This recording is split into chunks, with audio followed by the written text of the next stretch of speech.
Last year, a few of my channels got demonetized at the same time. No warning, no email, just gone. And the crazy part? It happened right after my team found an AI tool that let us go from 1 video a day to 5 or 6 videos a day.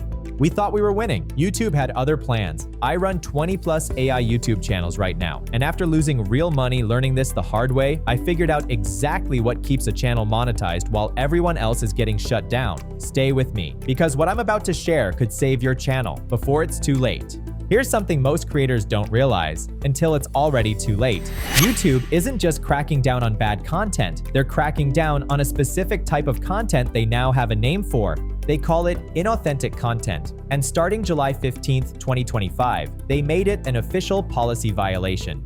What counts as inauthentic? Videos produced using the same template over and over with little to no real difference between them. Videos that can be mass-produced automatically with no human judgment in the mix. And YouTube isn't being quiet about it. Their CEO, Neil Mohan, used the exact phrase AI slop in his annual letter in 2026. Think about that. The CEO of YouTube publicly called out the garbage flooding his platform. That's not a warning, that's a declaration. Here's the data that forced YouTube's hand. Capwing surveyed 15,000 trending channels and found 278 channels built entirely on AI slop, racking up 63 billion views and generating $117 million a year in ad revenue. YouTube realized they were literally paying people to ruin their platform. Of course, they had to act. And when they act, they don't send warnings. They shut down channels with millions of subscribers overnight. In December 2025, 2 major channels, Screen Culture and KH Studio, were wiped out completely. Both had millions of subscribers. Both made AI-generated fake movie trailers. Both gone. So if that's what YouTube is targeting, what actually keeps you safe? It comes down to 5 things I've tested across my own network, and I want to walk you through each one honestly, including where I got it wrong first. The first one is something my team learned the expensive way. When we found that tool that let us push 5 to 6 videos a day, the excitement was real. More videos, more views, more money. That's the logic. And honestly, it felt unstoppable. But speed itself is a red flag to the algorithm. Think about it this way. YouTube's system knows what a real human production workflow looks like. It knows that no legitimate team produces 5 or 6 high-quality videos every single day without cutting corners. So when it sees that upload pattern, it starts looking closer. And if what it finds looks repetitive, same structure, same pacing, same everything, it flags the channel. Speed without quality isn't productivity, it's a target on your back. The number of videos you upload has to go up with the quality of each video, not instead of it. That's a lesson that cost me real money to learn. And that brings me to the second thing, which is the one I feel most strongly about after years of running a channel network. There must always be a human in the workflow. At least one critical step needs a real person making a real decision.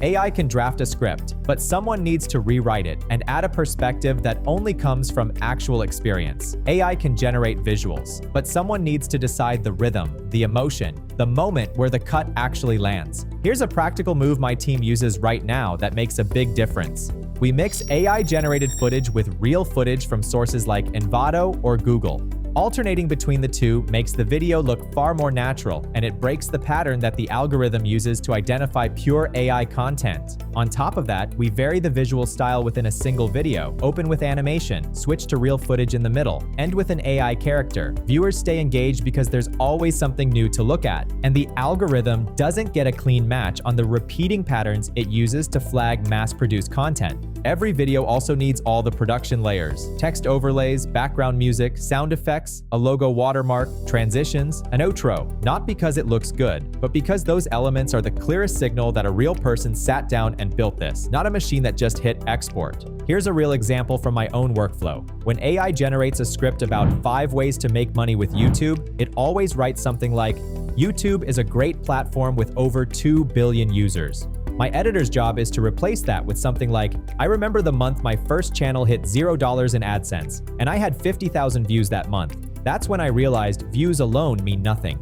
One sentence. Real experience. The algorithm can't replicate that, and neither can another creator. Ask yourself this question before you publish anything. If AI didn't exist, could my team still make this video? If the answer is no, the video isn't ready. Now here's something I almost skipped entirely, and I'm glad I didn't because it would have cost me a channel. YouTube does not ban you for having the same intro and outro. That's totally fine. What triggers a violation is when the main body of your videos, the actual content, is nearly identical across 10, 15, 20 videos with only the keywords swapped out. The most overlooked detail is this: the hook of each video should feel different, even if your title format stays exactly the same. A channel that only makes top list videos is completely fine. What matters is that the opening 30 seconds don't follow the same pattern every single time. One video opens with a shocking question. The next opens with an unexpected stat. The one after that opens with a short personal story. Same title format, same niche, but the entry point always feels fresh.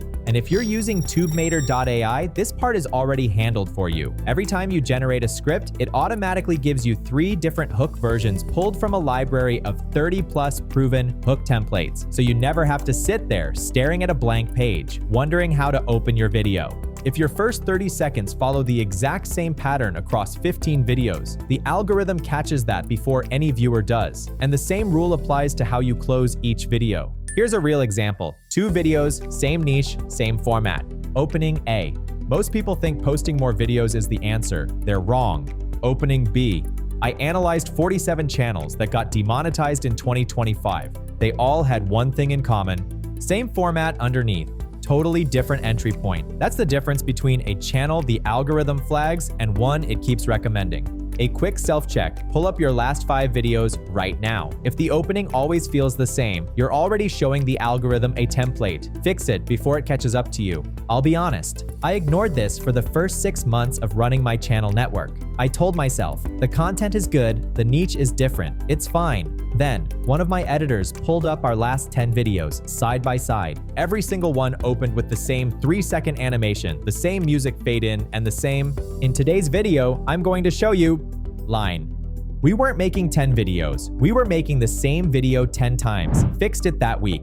But that's not the full picture, because there's one more thing creators keep skipping. YouTube now requires creators to check an altered or synthetic content label when uploading videos that contain AI-generated visuals or voice. Most creators avoid it because they think it hurts performance. Here's the reality. A Raptive survey of 3,000 US viewers found that trust drops by 50% when people feel they're watching AI content, even when they're wrong about it. Disclosure actually works in your favor because it positions you as the creator who's doing this seriously and transparently. And if your channel covers health, finance, news, or elections, the AI label must appear directly on the video itself, not just in your upload settings, on the video. This is not optional. It's not a soft guideline. It's a hard rule in the categories YouTube watches most aggressively. Speaking of which, those categories matter more than most beginners realize.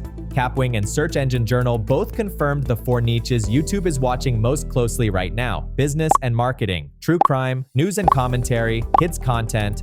These aren't random. Business and marketing channels got flooded with fully automated AI channels. True crime channels started fabricating cases that never happened. In the news space, 26 channels produced 900 fake videos about a single court case and collected 70 million views in days. And kids content is the fastest growing category for AI channels exploiting an audience that can't protect itself. If your channel is in any of these 4 spaces, you need to invest more effort into making each video distinct, not less. And one last thing that doesn't get talked about enough. Shorts built entirely with AI are a trap if you're counting on them for revenue. Search Engine Journal documented a creator who lost 98% of their long-form views after going all in on AI shorts. The reason is behavioral. Short, AI-generated content attracts viewers with low attention spans. That audience doesn't watch long-form content, and when YouTube sees your audience consistently leaving your long videos early, it stops recommending them. AI shorts work beautifully as a top-of-funnel tool, bringing new people into your channel ecosystem. They are not a monetization strategy by themselves. Use them to attract. Use long-form to convert and retain. A practical ratio that works for my network right now. For every 3 shorts you publish, make sure 1 long-form video goes out the same week. Don't let shorts outpace your long-form by more than 3 to 1.